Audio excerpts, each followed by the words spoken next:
जय श्री राधे कृष्ण। दोस्तों, आप सभी को श्रावण मास की हार्दिक बधाई।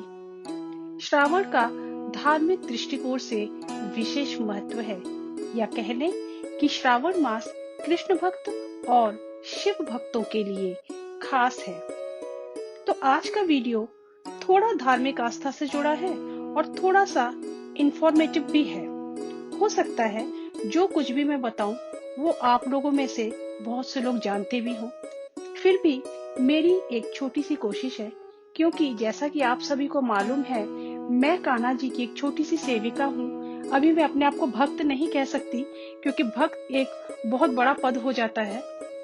श्रावण मास के उपलक्ष्य में श्री राधे कृष्ण की चर्चा तो होनी ही चाहिए। जैसे श्रावण मास में शिवलिंग पे जल चढ़ाने का विशेष महत्व है, उसी प्रकार श्री कृष्ण की भक्ति भी इस महीने में बड़ी धूमधाम से की जाती है। भक्तगण पूरी श्रद्धा और लगन के साथ कृष्ण भक्ति में लगे रहते हैं। श्री कृष्ण को झूले में झुलाने की एक विशेष परंपरा है, पर यह परंपरा विकसित कैसे हुई, इस विषय पे चर्चा करेंगे। तो प्लीज मेरे चैनल को लाइक, शेयर और सब्सक्राइब करें। धार्मिक मान्यता के अनुसार श्री रामचंद्र जी को उनके भक्त अयोध्या में झूला झुलाया करते थे, और द्वापर में राधा कृष्ण सावन के दिनों में ब्रज में झूला झूलते थे। इसी परंपरा का निर्वाह करते हुए मठ मंदिरों में हर साल सावन में भगवान के लिए झूले सजाए जाते हैं। कहीं गोपाल तो कहीं शिव पार्वती को भी झुलाने की प्रथा है। जानकारों के अनुसार श्रावण मास के कृष्ण पक्ष की अष्टमी से भादो कृष्ण पक्ष की अष्टमी यानी श्री कृष्ण जन्माष्टमी तक एक महीने जो श्री कृष्ण की आराधना करते हैं उन्हें मोक्ष प्राप्त होता है। साथ ही ये भी मान्यता है कि इस मास में श्री कृष्ण प्रसन्न रहते हैं और मन चाहे वरदान देते हैं। ऐसी मान्यता है कि जो इस महीने भगवान श्री कृष्ण की पूजा करता है उसे आरोग्य प्राप्त होता है, मतलब वो स्वस्थ रहता है।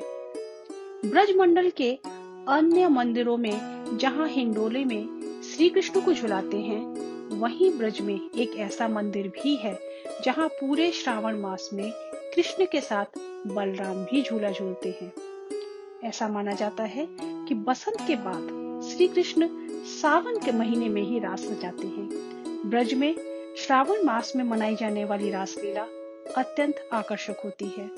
वृंदावन में जो रासलीला प्रस्तुत की जाती है उनमें श्री कृष्ण लीलाओं का वर्णन होता है। इसके अलावा ब्रज में घटा महोत्सव भी होता है।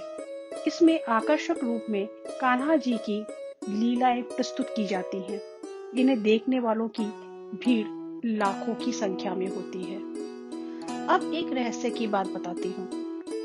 श्री राधा को कृष्ण की आह्लादनी शक्ति माना जाता है। कहते हैं राधा कृष्ण सावन में झूला झूलते थे, तब श्री राधा के विशेष आग्रह पर श्री कृष्ण बारी बारी से झूला झुलाने वाली सभी गोपियों को झूले पर अपने साथ झूलने का अवसर देते थे। इसलिए पूरे सावन मास में अगर राधा कृष्ण को झूले पे बैठाया जाए तो उन्हें श्री राधा रानी की विशेष कृपा प्राप्त होती है।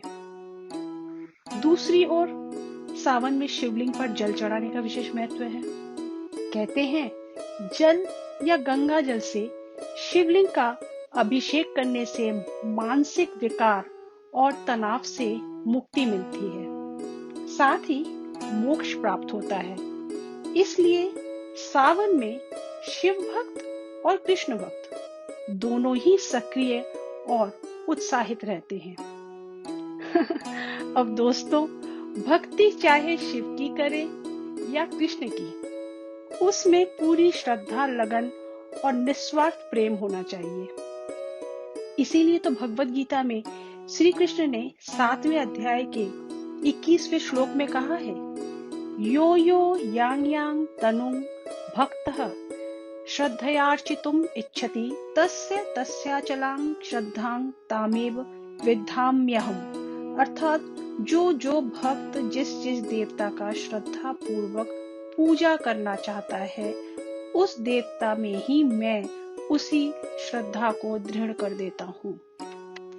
तो सावन के मास में भक्ति द्वारा ईश्वर की विशेष कृपा प्राप्त करें और जीवन का आनंद लें। दोस्तों, ये था पवित्र सावन मास का एक छोटा सा विवरण। उम्मीद करती हूँ आप सभी को अच्छा लगा होगा। कमेंट करके अपने विचार जरूर बताइएगा। तो मिलते हैं अगली वीडियो में। तब तक के लिए stay blessed and stay healthy. Hare Krishna.